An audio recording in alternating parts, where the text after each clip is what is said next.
This is the V66 Mini, and it's supposed to be a clone of this, the DJI Neo. Let's talk about it.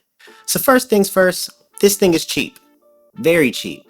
Like $40 cheap. So I ordered it, and after about a week and going back and forth with the seller, trying to hustle me out of $100 like I'm an idiot, it arrives.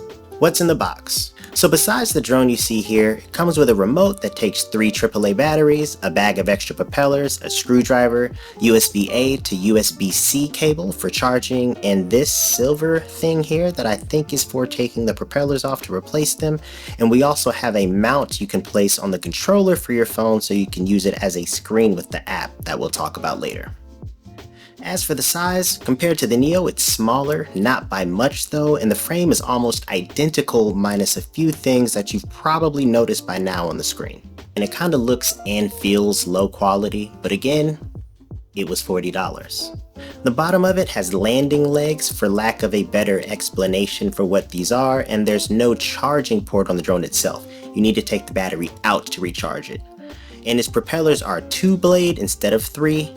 And one thing this drone does have that I'm surprised the Neo doesn't for how much more it costs is obstacle avoidance. You can see on the sides here there's some sensors, and then on the bottom it has a sensor with a small camera and a probe for optical flow positioning. And for the suckers, it has RGB. It's me. I'm the sucker.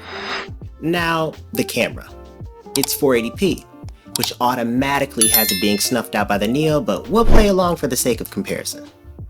The camera has a 180-degree adjustment angle, an FOV of 120 degrees, 50 multiple silk slide zoom, and operates at 30 FPS. There's also anti-shake and stability enhancement functionality that's supposed to combat windy environments, but again, it's 480p. I don't think it's going to matter much. It has a 3.7 1800 milliamp hour battery that gives you about 8 to 12 minutes of flight time, and recharging it takes about an hour. I haven't seen any spare batteries anywhere online, but I did come across a sketchy YouTube page that was advertising the drone, telling someone in the comment section to submit a sourcing request for more batteries. Apparently when you submit the request, their team will review it and get back to you, whatever that means. Its flight distance is about 100 meters, and it operates via a 2.4 GHz Wi-Fi connection to your phone. So when it's connected to your phone, you have everything ready to go. What does the app look like? So it has a pretty simple look. To the right, you can choose either to take video or photo. You can change the speed you want to fly at, whether you want your screen to be in landscape mode or portrait mode. And at the bottom right, you have a widget for bringing up manual controls directly on the screen, exactly like you can do with the DJI Neo. At the top right, you have a widget for bringing up more functions. Unfortunately, there's little to no explanation about how to use these functions properly. All you really have to go off of is the name of each mode, which is written extremely small in the terrible manual they give you. So a lot of this is trial and error, and I haven't found a proper guide for how to use this thing.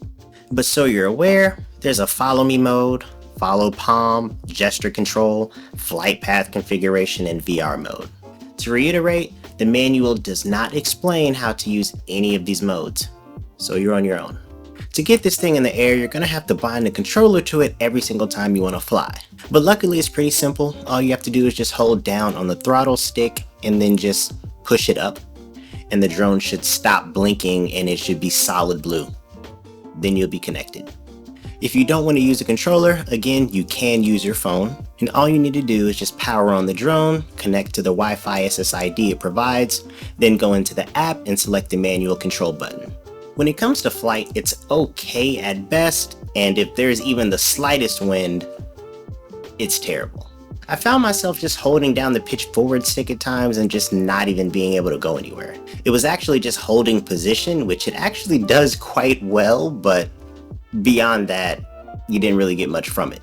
And really, I didn't get any significant movement out of it until I cranked the speed percentage up to 100%, and even then, it wasn't a lot at all.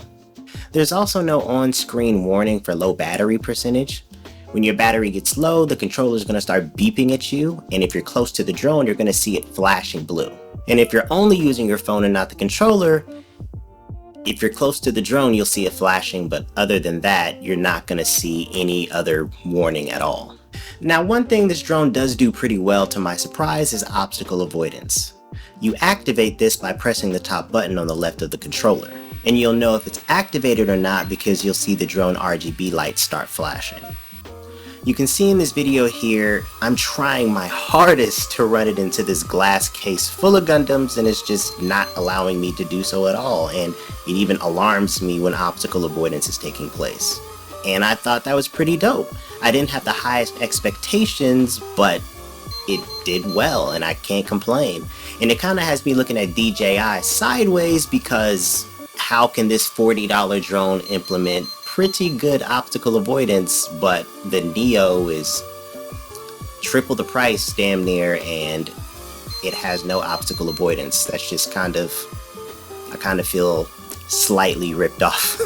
But that's a question for another day, in another video maybe, I don't know. Another thing I tried was the follow me mode, and it's garbage.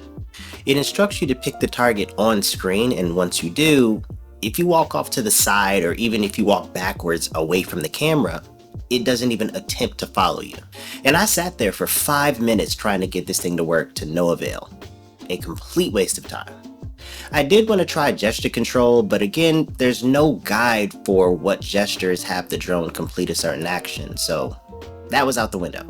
And to be honest, I'm not trying to put more energy into watching these modes fail on me, so that is that. As for the video,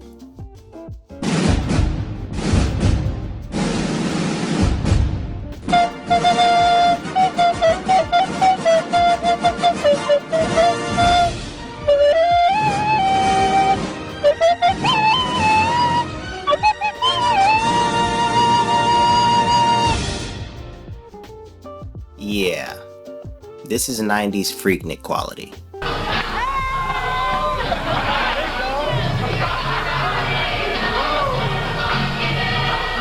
If you know, you know. And this part of the review is done. So who is this for? To be honest, it's a toy. If you want a drone to play with, or if you're looking for something cheap to kind of get the feel for what it's like to fly a drone, I think this maybe would be something good to pick up. It's pretty much risk-free. You're not losing out on anything other than $40 if it gets damaged or lost. So if you're looking for a way to teach somebody how to fly a standard camera drone and keep them away from your more expensive drones, this is something to look into.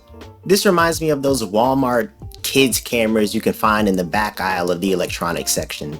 Plain and simple, there's not much to it. I am surprised about the functionality this thing has though. The obstacle avoidance, position hold, being able to do flips, the RGB, etc. I think this is a really cool way to get somebody interested in the hobby.